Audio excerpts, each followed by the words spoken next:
Rourkela railway station रे 60 KG ऊर्ध्व रूपा अलंकार जबत होईछि। रेलवे स्टेशन रे संदेहजनक भाव में बुलुथिबा बेले रांचीर चंदन कुमार सोनी ठारू रूपा अलंकार जबत करिछि जीआरपी। तेबे चंदन प्राय 10 केजी रूपा इटा मध्य नहीं जाउथिबा कहिछि जीएसटी विभाग। रूपा अलंकार संपर्क में कौनसी सठिक उत्तर दे न पारिबारु घटनार अधिक तदंत पाई जीएसटी विभाग को हस्तांतर करा जायथिबा राउरकेला जीआरपी थाना अधिकारी प्रकाश करिसेंती। घटना संपर्क में अधिक तदंत आरंभ करिछि राउरकेला जीएसटी विभाग।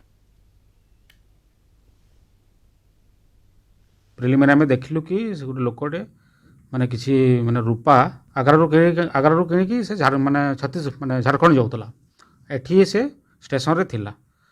तो सेटू आमे देखिलु ता पाखापाखि 60 केजी रूपा माने अच्छी 60 केजी रूपारू एबे तार वेरिफिकेशन चली तार कागज पत्र अच्छी कि नहीं कौन ये सब आज आम से रूपाटा को आम आनी सीज करी आम कस्टडी अच्छी आम ट्रेजरी रखू आमर जो डिस्ट्रिक्ट ट्रेजरी अच्छी से लोक भी ये अच्छा से होटल अच्छा से आसवे तापर आम पाखे कौन कागज पत्र अच्छी भेरीफाई करूँ से